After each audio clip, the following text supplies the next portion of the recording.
Rockingham Speedway is hoping to return to the NASCAR schedule. Honda could join NASCAR after 2026 if they do end up leaving IndyCar, and Shaman Gisbergen is expected to run 30 to 40 NASCAR races in 2024. What's going on, guys? It's Daniel, and welcome back to the video. We got a ton of NASCAR and other motorsports stories discussed here today on the channel. Let's go ahead and just jump straight into those really quickly. Let's first go ahead and take a look at a couple paint schemes that have been revealed. The first paint scheme we're taking a look at is Alex Bowman's 2024 Ally scheme. This scheme is not as good as like the 2021 scheme. I think it's a little better than this year's scheme, I should say, but it's not absolutely perfect. I think there's a little bit too much going on with the scheme, but it's not that bad overall, in my honest opinion. The next paint scheme we're taking a look at is Sammy Smith's 2024 Pilot Flying Jane scheme that we'll see at Junior Motorsports. This paint scheme looks absolutely amazing and looks really good, and I like the forward slanted number that we are seeing for 2024. It looks pretty good, in my opinion. And the final paint scheme we're taking a look at is Chase Elliott's 2024 Kelly Blue Book scheme. It's basically the same scheme as it was in 2023. I wasn't as big fan of the 2023 scheme, so I really don't have much to say from 2023 to 2024, but it is good nonetheless to see that that will be the scheme once again in 2024. And now we're going ahead and jump on to the next story of today's episode as we're talking about Dawn Burlew. As it was announced, I believe, on Friday that Dawn Burlew has been named the new president of Watkins Glen. I believe she is the first female president in Watkins Glen's history, so congratulations to her on that. And it's really good to see that they have a new president for 2024. I don't think she's ever had any experience being a president of any racetrack, but I think it's really awesome and good to see. She'll be working with the track starting in 2024. And now we're going ahead and jump on to the next story of today's episode as we're talking about Alvin Kamar. As Alvin Kamar has announced a new brand collection with NASCAR. Alvin Kamar has been working as the growth and development in the position of the strategy of growth and development position in NASCAR, and it's really good to see that he is still continuing to work with NASCAR to this day. Cole Custer was at the most recent New Orleans Saints game. He actually drove a Toyota Super Pace car to the game as well. It's really awesome. Some of this merch looks really cool, and I'm glad to see that Alvin Kamar is getting a lot more involved working in the sport. And now we're going ahead and jump on to the next story of today's episode as we're talking about DHL. As it was announced this morning that DHL is going to sponsor Alex Palou starting in 2024. And according to the report, it is a multi-year deal. DHL had been part of Andretti Autosport, or Andretti Goldman, I should say, since around 2011. But they were expected to leave after 2023 and join up with Alex Palou. I think the paint scheme's been revealed. It looks really solid. I'm glad to see that Alex Palou does have a new sponsor for 2024. American Legion, of course, is moving over to work with Linus Lundqvist for 2024. Glad to see that DHL is going to be sticking around in IndyCar in 2024. And now we're going ahead and jump on to the next story of today's episode as we're talking about Zegler. As it was announced yesterday that Zegler will sponsor Carson Hocevar in 2024. They're going to sponsor him in the Daytona 500, then they'll sponsor him at Michigan, Chicago for the Chicago Street Course race, the Brickyard 400, at the Talladega Spring Race, the Coke 600, then they'll sponsor him in Nashville, Worldwide Technology Speedway, and then at Homestead Miami Speedway. Zegler has been a sponsor, I believe, of Spire Motorsports for the last couple of years, so it's really good to see they're going to be sticking around with Spire, and his paint scheme looks really solid in my opinion, and glad to see that they're going to be staying and working with Carson Hocevar starting in 2024. And now we're going ahead and jump on to the next story of today's episode as we're talking about Hunt Brothers Pizza. As it was expected, Hunt Brothers Pizza has signed a multi-year partnership with Team Penske. They'll be a primary sponsor for Joey Logano for an undisclosed amount of races for 2024, and they will also be an associate sponsor for Ryan Blaney. It's really good to see the Hunt Brothers is going to be sticking around. They've been sponsoring Kevin Harvick for the last few years, really since about 2011, 2012. They've been working with Kevin Harvick, and I think this because of the connection that KHI does have with Team Penske, if I'm not mistaken, is a big reason why this partnership is in fact happening. Nonetheless, I think this is really awesome. I'm glad to see that Hunt Brothers Pizza is going to work with Joey Logano in 2024. This has been expected. We're glad to see they'll be working with Joey Logano in 2024. And now we're going ahead and jump on to the next story of today's episode as we're talking about the NASCAR Mexico race at the Los Angeles Coliseum, as they have a title sponsor. It's going to be called the King Taco La Batalla en el Coliseo.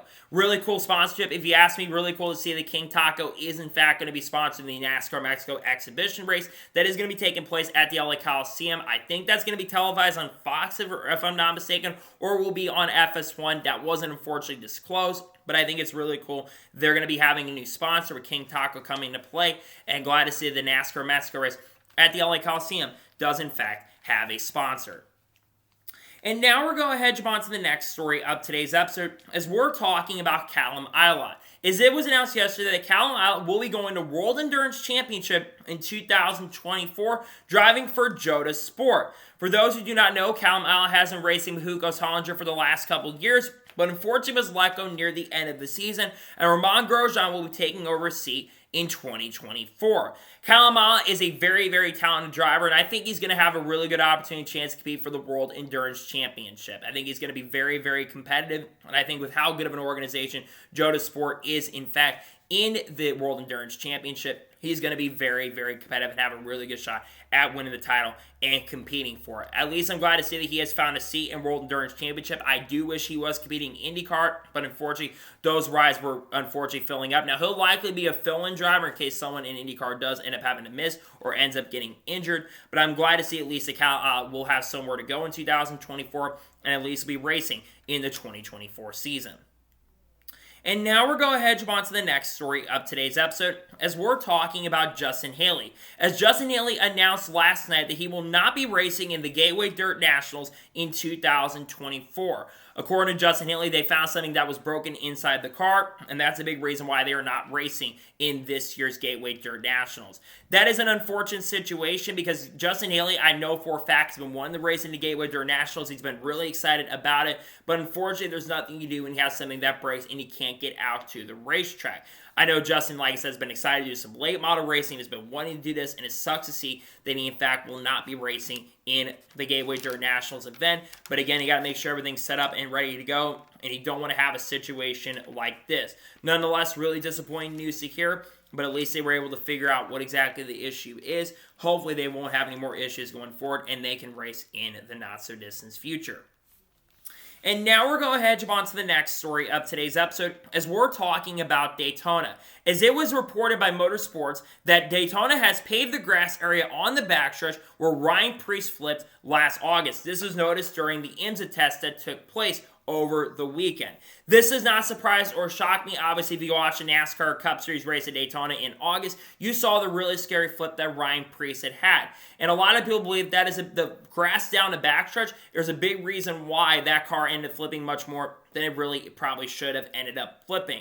It is a shame to see that they're getting rid of the grass, but it's understandable why they did it. And I think overall it was a good decision to go ahead and do it for safety reasons. I'm glad they made that decision. First thing, it's you don't want to care about safety. That's the most important thing, in my opinion, is the safety side of things. And I'm glad to see they've gone ahead and done it. Some people think that that wasn't a big reason why the flip did, in fact, end up happening. But I do believe, in fact, that the flip was caused by the grass on the backstretch because there's not a lot of slowdown area, but this car also does have not much underbody under it, and there's a lot of air under it, so there's a good chance a flip is going to happen regardless of that situation. So nonetheless, interesting to see, and Daytona has paved the grass and got rid of the grass, as a matter of fact.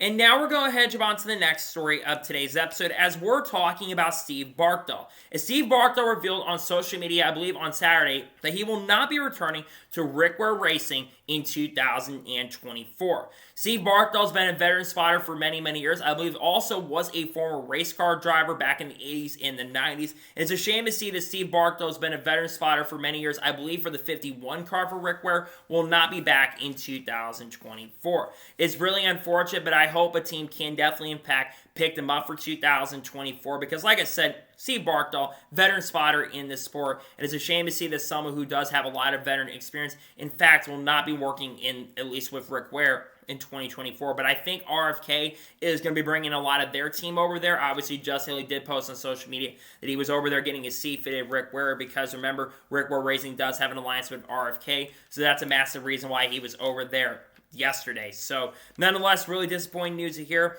but it's not surprising to hear that Steve Barkdahl will not be back with the team in 2024. And now we're going to jump on to the next story of today's episode as we're talking about Kaylee Bryson. As she announced, I believe it was on Friday, that she will compete for USAC in the Trans Am Championships in 2024. She will compete for Sam Pierce Racing in USAC, and she'll compete for LSI Racing in Trans Am Racing.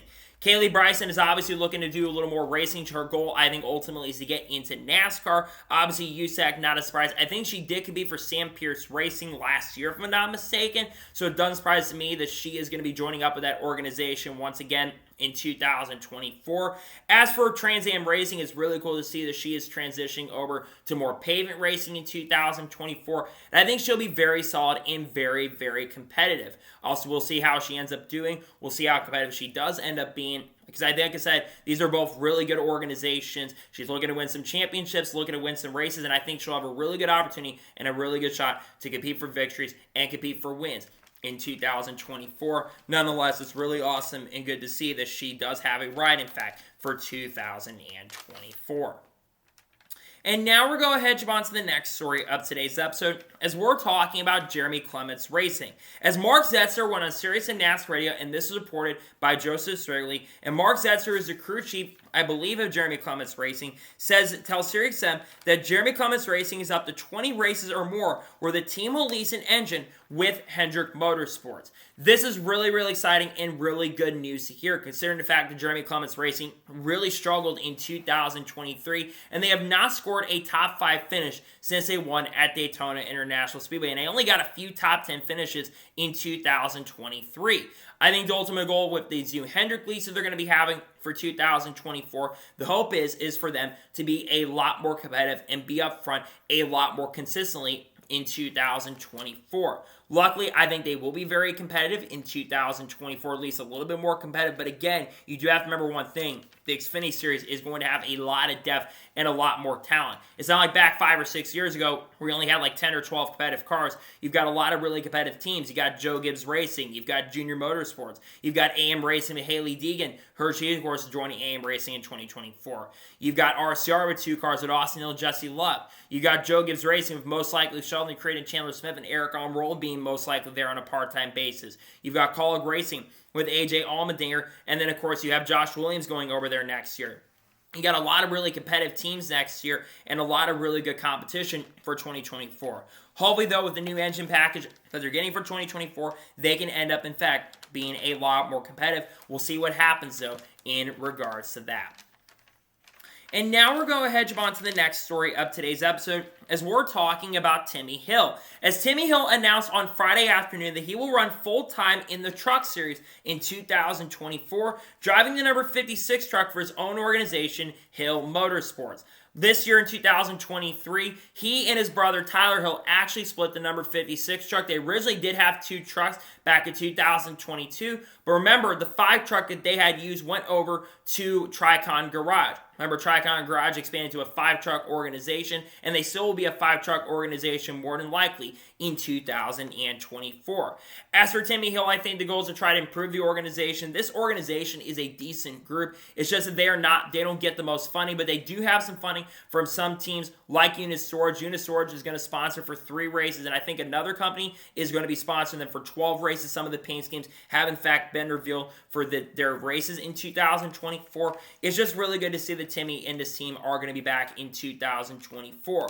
So what are my expectations for them going into the 2024 season? My expectations are going to be generally realistic, right? I think they want to make as many races as possible, make the field. They're okay in owners' points. They're not amazing, but they should be able to make every single race with the owner points they do, in fact, have at the moment. So we'll see what happens. But again, I'm very happy to see that Timmy Hill is, in fact, going to be back in the NASCAR Truck Series in 2024, and we'll see how competitive they do, in fact, end up being in the 2024 season. Nonetheless, glad to see that they're returning once again in 2024. Hopefully, Timmy Hill can, in fact, be really competitive. And now we're going to jump on to the next story of today's episode as we're talking about Spire Motorsports. As it was reported by Adam Stern on Friday late morning to early afternoon that Spire Motorsports purchased Kyle Busch Motorsports shop for almost $14.5 million. Another report that did end up coming out, apparently that was up like 150 or 200% or $7 million more than what they originally paid. Now, you have to remember, they didn't just purchase Kyle Busch Motorsports shop, they purchased the whole entire organization, including all the assets and everything that was involved with the whole entire organization. Obviously, Spire Motorsports, like we already talked about, this purchase KBM. They are going to have Nick Sanchez in a 2-truck of Rev Racing. It's going to basically be the same thing that they have with KBM. Chase Purdy is going to be in a truck that has not been announced. That would be the 7 or 77. And then, of course, the 7 truck or whatever the number is will be an all-star team, which will have guys like Kyle Busch in that organization. I would expect potentially guys like Shane Van Gisbergen to potentially drive for this team, and also Kyle Larson will potentially also be involved with this organization as well, because remember, Spire Motorsports does in fact have an alliance with Hendrick Motorsports in the Cup Series, and they also do have an alliance, and also with Trackhouse Racing, so that's why SVG may end up being involved with this team as well. There's a lot of excitement around Spire Motorsports and making some big movements. They've got some new sponsors coming in. They've got some new crew chief pairings that are being moved up in 2024. And I think in general, there's a lot of excitement in the air with Spire Motorsports heading into 2024. I think if you're a fan of this team, you got to be really excited about how the team's looking for 2024. And nonetheless, glad to see that they did purchase a team. It's a shame that a team like KBM is not going to be around, in fact, in 2024. But at least we know that there's a good organization coming in to work with them in 2024. And now we're going to head on to the next story of today's episode, as we're talking about the money team. Now, it was, I can't remember who it was, I think it was like LT11 on Twitter, put out a tweet talking about the money team. And according to him, the money team is currently updating their website for 2024. I've already kind of talked about this on the channel about a week or two ago, but there was a lot of rumors circulating that the money team was going to be shutting down. But according to the money team's owners, they actually told Joseph Cirgley from TobyChristie.com that they, in fact, were not shutting down and they were going to be around for 2024 and they were working on their 2024 plans. Now, the money team has been around for the last couple years, but they only ran, I believe, 2 races in 2024, 3 I should say. They ran the Daytona 500, and then of course they did end up running later at the year at Circuit of the Americas, and they were supposed to run more races with Connor Daly in 2023, but unfortunately I think sponsorship fell through and they never showed back up to the racetrack, which is why a lot of people thought that the money team was going to be shutting down. The good news is this team is likely going to be around. So the big question we have at the moment is who is going to drive for this organization in their select races. Well, one driver that could end up driving for this team is Helio Castroneves. Remember, Helio Castroneves is promised at least one start in the NASCAR Cup Series in a Daytona 500 run. The Don Hawk had said publicly, who used to be an executive at Spire Motorsports, has said that they were looking to run Helio in one race in 2023, and he was actually supposed to run the Daytona 500 in 2023, and it was going to be with the money team, but unfortunately due to how bad this organization was run in 2023, he declined running with this organization. So the other team driver I could see is like Matt DiBenedetto potentially. Maybe a guy like Jeffrey Earnhardt could end up driving for this organization. People have linked Jeffrey in the past to this team, so maybe he goes here. There's other drivers who have not announced their plans for 2024 at this point. Maybe like a Roger Kroof could have a chance and an opportunity, or maybe they get someone like a Carl Edwards or Gray Biffle out of nowhere and bring him into the organization. Nonetheless, so it's interesting to see that the money team is looking to come back in 2024, and it's good to see that they are at least going to be around next year. I know people have their opinions on them, and I understand people not being a fan of this organization. I get it and understand it. But hey, if they do show up, that's another car on the track, and that's another car on the grid, and I think that's better for everybody, in my opinion. And now we're going to head on to the next story of today's episode, as we're talking about high limit racing. As there was reported by Adam Stern, I believe it was over the weekend on Wednesday, or Saturday I should say, is that High Limit Racing is creating a charter system that aims to be fully functioning by 2026, seeking a model to bring long-term value to its team owners. And according to what he continued on by saying, is that they're hoping to have the top 10 teams get about 50% of the TV revenue. Now, this will not be the only series that currently does have a charter system. NASCAR Cup Series, of course, does have their own charter system where they have 36 teams that are locked into the field. And of course, they get a lot of the TV revenue, I think currently 25 to 30%. Obviously, there's a lot of charter negotiations still going on in the NASCAR Cup Series at this current moment as we speak. In regards to high limit racing having a charter system, I don't think it was disclosed if they would have guaranteed people getting into the field. That's one thing that's probably been discussed, is maybe having guaranteed people that do get in the field. But the high limit racing series has had a lot of major movement over the course of the last year. They've had a lot of driver signings. Rico Abreu's going over there. There's a lot of talk of maybe Donnie Schatz going over and drive for high limit racing. But of course, he's going to be staying with the World of Outlaws in 2024. And obviously with the high limit racing, they're trying to make massive, massive moves, because this is the first time that there's been any sort of competition to the World of Outlaws like this, probably in a very, very long time. And of course, a lot of people are really excited about this and wanting this series to succeed and probably take over the World of Outlaws, because Kyle Larson has a vision for bringing a lot more purse money in. Of course, Casey Kane Racing, they're moving over. Casey Kane's going to run full-time in high limit racing. And for competition, this is going to make both these series a lot better.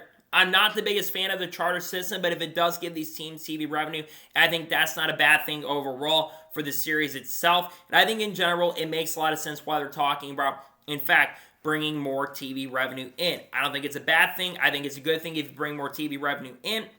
I just hope all the teams can be paid in some sort of capacity and they can be around in the sport. Nonetheless, it's disappointing to hear that at least a charter system is coming in, but it's not a shocking surprise. There's, in fact, a lot of discussion about a potential charter system coming into play in the not-so-distant future.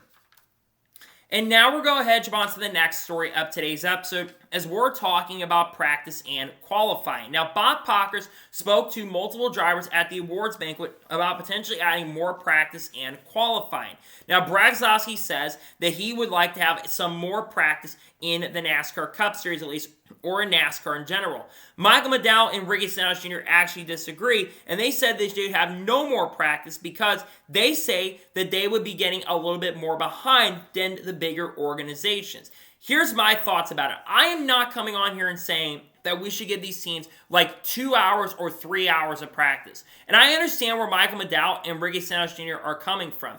They've been a lot more competitive this year. Both of them made the playoffs. Michael McDowell got a win. And they feel like that if they basically get more practice, that they're going to fall behind a lot more. But my opinion on the practice and qualifying session is this.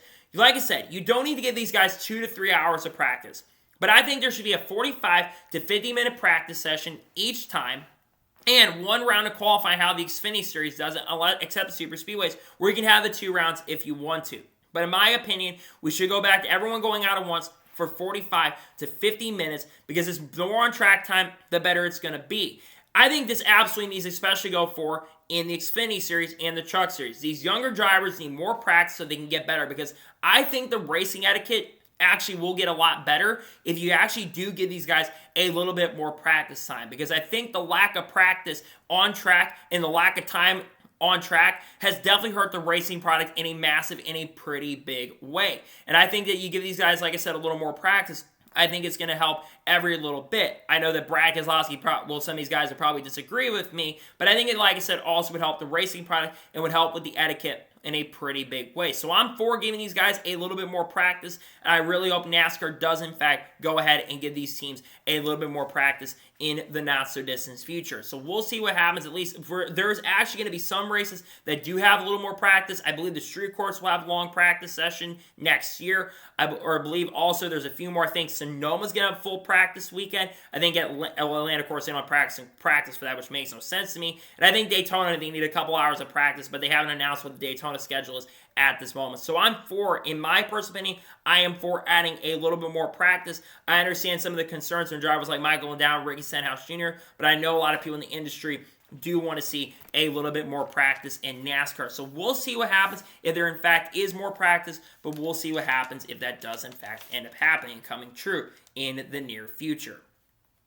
And now we're going to head on to the next story of today's episode, as we're talking about Faf Moffet, as it was officially announced on Saturday that Faf Moffet will drive the 46 for Faction 46 in 2024. This has been expected. Faf Moffet's been teasing a pretty big announcement over the last week, and we already talked about Faction 46 on Friday, that they are going to be joining the NASCAR Craftsman Truck Series in 2024. They are going to have an alliance with NASCAR Motorsports, and also multiple YouTubers are, I believe, involved with this organization as well, including Eric Issa, who, of course, out of the group will be part of that team as well, as like an associate, because AE Engine has worked with multiple different YouTubers as well. I think this is a really cool opportunity for Faf Moffet, where we'll be driving the number 46 truck. But I will say this about Faf Moffet. I don't think Faf is the greatest driver in the world, but I don't think he's a terrible driver. I think he's just an okay driver, if you ask me. But I'm glad to see that this organization is going to be showing up. They do have some sponsorship funding that is working with them next year. And I'm glad to see that there's a new organization in the NASCAR Craftsman Truck Series in 2024. Again, the original scheme that they were going to use was not going to get approved. I think the font looks really, really solid. And I think the paint scheme itself looks really great too.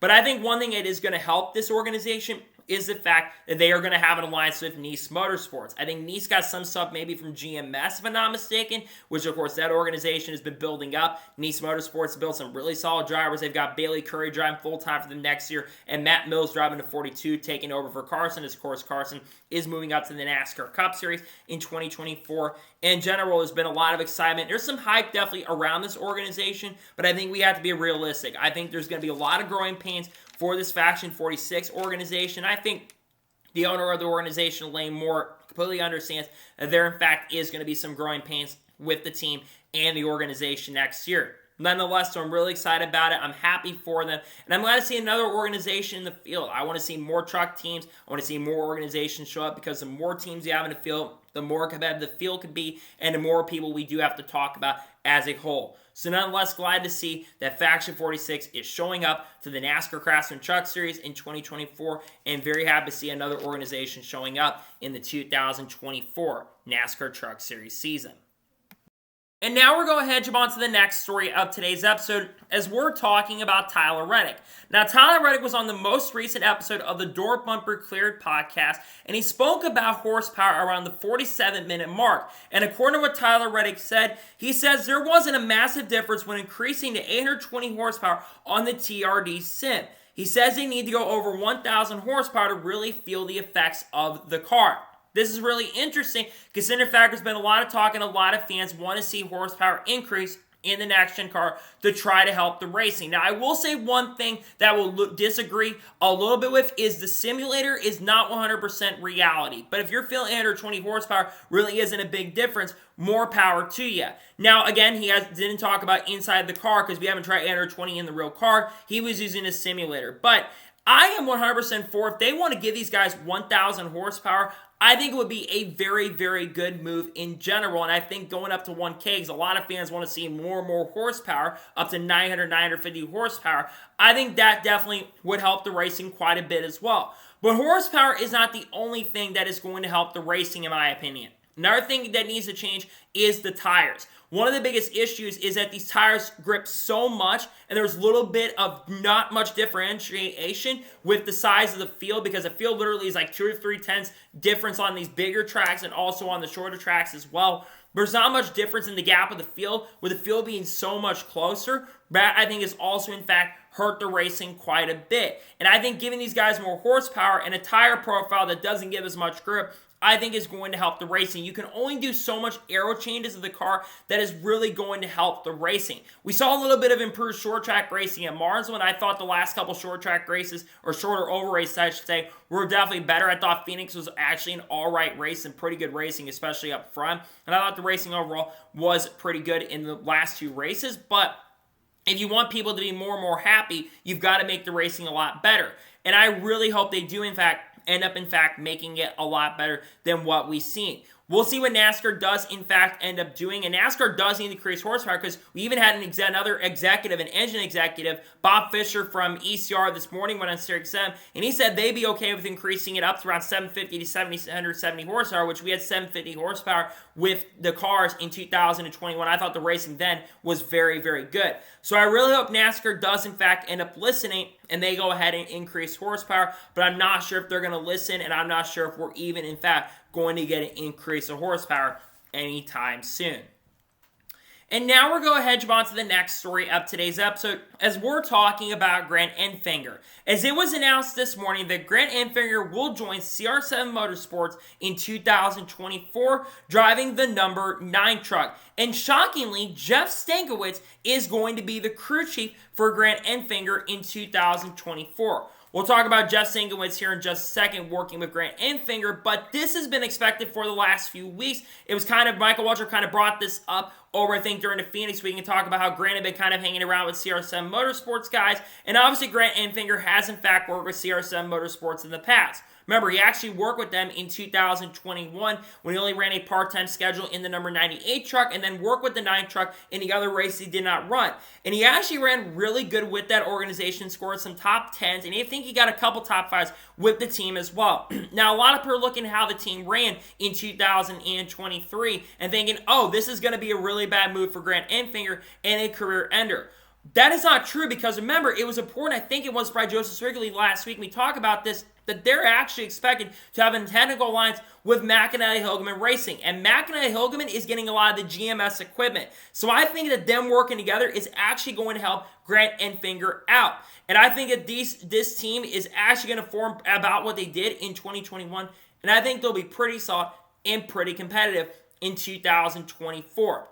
Also talking about the crew chief, Jeff Stankiewicz, I really thought would be going over to work with Sheldon Creed next year. It's expected that Sheldon Creed is going to be going over to work with Joe Gibbs Racing in 2024. But with Jeff Stankiewicz coming over there, who of course has won a championship as a crew chief in the truck series, I think Jeff is really going to help out this team a lot in 2024. Now, what are my expectations of Grant Infinger in 2024? Now, I do think there's going to be a little bit of growing pains in the 2024 season, but I do believe that Grant Infinger will score quite a few top 10s, a couple top 5s, and I think he will be a playoff threat and a contender. And I honestly could see him winning a race, but I think that their chances of winning a race are going to be a little bit lower. But they're going to be better than they were in 2023, and Grant will be competitive. I don't think he's going to be a championship contender, but I think he's going to have a pretty good season with this team in 2024. Nonetheless, though, I'm very happy to see that Grant Infinger does have a ride for 2024 because there was a lot of worry that he, in fact, was not going to have a ride.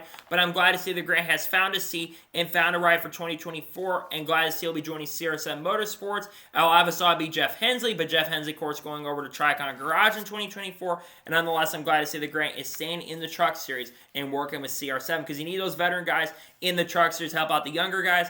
And Grant Infinger does bring that young presence, older presence, I should say, that should be able to help out the younger drivers going into the not-so-distant future. And now we're going to jump on to the first of 3 major stories in today's episode as we're talking about Shane Van Gisbergen. Now, Shane Van Gisbergen most recently was on an episode that might have been with the Money Lap or another podcast, I think the Gypsy King, and spoke about what his NASCAR schedule could look like for 2024.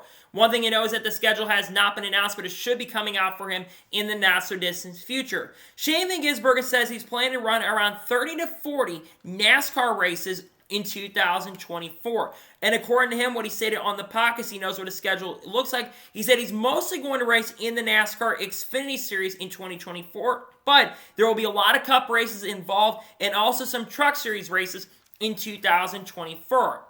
First, let's talk about this. This does not surprise me. I think when it comes to him running in Xfinity Series and Truck Series, I think a majority of those starts in those 2 series are going to be oval starts. Because remember, Shane Van Gisbergen has stated publicly that he does want to run full-time in the Cup Series in 2025 with Trackhouse Racing. And for him to run full-time with Trackhouse, he's going to have to do really, really well on ovals. So majority of those starts in Xfinity trucks, like I mentioned, are going to be on ovals, but he may run some occasional road courses. As for the Cup Series, I think he'll run quite a few road courses, but maybe also a couple of ovals as well, to get a little bit more experience in the Cup Series with the next-gen car, because he's already ran 2 races in the next-gen car, but both those have been on road course tracks, and to his credit, he did win the Chicago Street Course race last year, and did, of course, end up getting a top 10 at the Indy Road Course, and was the first driver to have 2 top 10s in their first 2 starts since Terry Labonte all the way back in 1978. So to join that legendary category is really, really impressive. Now, looking at the teams that he's going to run for, remember, he is, of course, going to have a development deal with this organization. So he's going to kind of do something similar to what Ross Chastain did back in 2019 and 20, where he ran a majority of the Cup schedule, majority of Xfinity, in a majority of the Truck Series schedule. So let's go through all the teams he's probably going to run for. First, let's talk about the Cup Series. This should be a no-brainer. He's probably going to drive the 91 car for Trackhouse Racing. Trackhouse, of course, the team he's going to drive for Cup. He will probably run, like I said, a majority of those being road courses, but I think he'll run probably also maybe the Daytona 500. I think he would, in fact, end up being approved for the 500, so maybe, in fact, does end up running that race. As for the Xfinity Series, I think he'll either drive for one of two organizations, Kaulig Racing or Spire Motorsports. With Spire having their connection now with Trackhouse, I think Spire could open up that Xfinity program, and that could be the team that he ends up driving for. But also Kaulig Racing. A lot of the Trackhouse drivers have driven for Kaulig Racing. Justin Marks drove for them at the Chicago Street Course, and also Ross Sanders ran a couple races with the team in recent years, and also did, of course, run full-time for Kaulig Racing in 2020 in the number 10 car, and Daniel Suarez did make a start or two in that number 10 car in 2023, that coming at Pocono. So that would likely be the team he's going to run for in the NASCAR Xfinity Series. As for the Truck Series, I think it's one of two organizations, Nice Motorsports or Spire Motorsports. And most likely it'll be Spire Motorsports because Nice, I believe, is only going to have 2 full-time entries, but they could run a third truck. They haven't announced if Loss Allen's going back there or not for 2024, so maybe he goes to the 45 truck next year, but also I'd have to imagine the SVG is probably going to end up running with Spire Motorsports, considering, like I already mentioned this, that Spire Motorsports does have that technical alliance now with Trackhouse in the Cup Series. I would imagine that is likely going to transition over to the NASCAR Truck Series as well, and he'll be working over there. I'm excited to see what his schedule does, in fact, end up looking like for 2024. He says he's likely going to be running a lot in Xfinity, a lot in Cup and Trucks, and we'll see what his schedule looks like for 2024 when it's finally released. Nonetheless, I'm excited to see that he does have a ride. I'm excited to see he'll be in NASCAR 24 is on his way over here. As a matter of fact, probably one of the most successful drivers in Supercars history, and I'm glad to see he does, in fact, be ready to go, and we'll see what his schedule is and, in fact, end up looking like for 2024. And now we're going to jump on to the first of 2 major stories in today's episode as we're talking about Honda. Now, there's 2 sports that will be associated with Honda, and that is IndyCar and NASCAR. Now, Honda has been in IndyCar since 2006 when Toyota left, I believe, at the end of 2005. And there's a lot of talk about Honda potentially leaving IndyCar. According to Racer.com article by Marshall Pruitt, Honda could leave IndyCar in 2026 unless significant cost reductions are made. Remember, if you've been paying attention to IndyCar in recent months and weeks, IndyCar has made multiple delays on debuting their hybrid system. The hybrid system was supposed to debut at the start of 2024 at St. Pete, but unfortunately last week it was announced that they were delaying that till after the Indianapolis 500. Now, Honda says if they do in fact end up leaving IndyCar at the end of 2026, they may either end up, one, going and working on their Formula One endeavors, which of course Aston Martin is going to be joining Honda starting in 2026 or 2027, because remember Red Bull and I believe Racing Bull, which I think is the new AlphaTauri name, they're going to be switching to Ford starting in 2026, and they're going to be working with Aston Martin starting in 2026 as well. Or the other option they have is they could join NASCAR. The executive from Honda, I can't remember his name exactly, has said that they may join NASCAR in 2026. This is really, really interesting. I believe this is the first time we have heard publicly from a higher up at the Honda group that they may in fact leave IndyCar and join NASCAR. Now, first going over and talking about them leaving IndyCar, if they were in fact to leave IndyCar after 2026, IndyCar would not be the same. Some organizations would move over to Chevy, but some organizations may end up leaving, and I think that is going to hurt IndyCar in a major, major way. Do I think Honda sticks around with IndyCar? I think there's a good chance they do end up sticking around with IndyCar. Hopefully this situation gets resolved, because Penske Group, well, we all thought when they originally came in 2019 or 2020, they were going to be this great group. It was going to work. And it seems like there's a lot of incompetency with Mark Miles and the people over there. As for them potentially coming to NASCAR, it would be a very interesting move, because it would actually cost them less to come over to NASCAR than it would to come over to IndyCar, or basically stay in IndyCar, because you only have 2 manufacturers in IndyCar. With NASCAR, you're basically not going to be spending as much, and you'll be saving a little bit more money, because you're going to be having 3 other manufacturers who are playing a role there. That's why it's a lot cheaper for them in the World Endurance Championship. And then, of course, in the other form of racing, that being IMSA, because there's 8 or 9 manufacturers in IMSA, and you have to spend a lot less money on development, R&D, and all that kind of stuff in that series. As for NASCAR, you'd have 3 other manufacturers. Now, if they were to join NASCAR in 2026, they would, of course, have to go ahead and basically bring, not just for the Cup Series, but for the Xfinity Series and Truck Series as well. But if they were to announce this, it would have to be in the next year or two because development is going to take time as well. But NASCAR's also talked about maybe bringing a new hybrid system in. They still have not developed that at this point. A new engine has not been announced. They're supposed to have a new engine in 2022. That never came through. Then they were supposed to have it in 2023. That still hasn't happened yet. And they're supposed to have an engine in 2024. That, of course, has not happened yet at this particular point. As for Honda potentially coming to NASCAR, who could join up with Honda? Well, Spire Motorsports potentially could switch over to Honda, considering the fact that Andretti Autosport or Andretti Global is heavily involved with Spire Motorsports organization. I could see them moving over potentially in 2026 over to Honda if they in fact ended up joining. I also could see maybe a team like Stewart-Haas Racing switching over there, considering the fact that Stewart-Haas Racing has been completely struggling with Ford over the last year. There's even been some talk and chatter about maybe Honda switching over potentially. There's been a lot of talk and chatter about that because SHR switching back over to Chevy because they've, like I said, been heavily struggling. But maybe they make a different decision and they switch over maybe to Honda. That could be definitely a possibility. And also some new organizations could come in. What about organizations like Chip Ganassi Racing perhaps coming back to NASCAR? Chip Ganassi has not ruled out the possibility in about the last year. He's not ruled out the possibility of making a return to NASCAR because they've not been in NASCAR since 2021. So that certainly could definitely be an option, a possibility for Chip Ganassi Racing to come into play.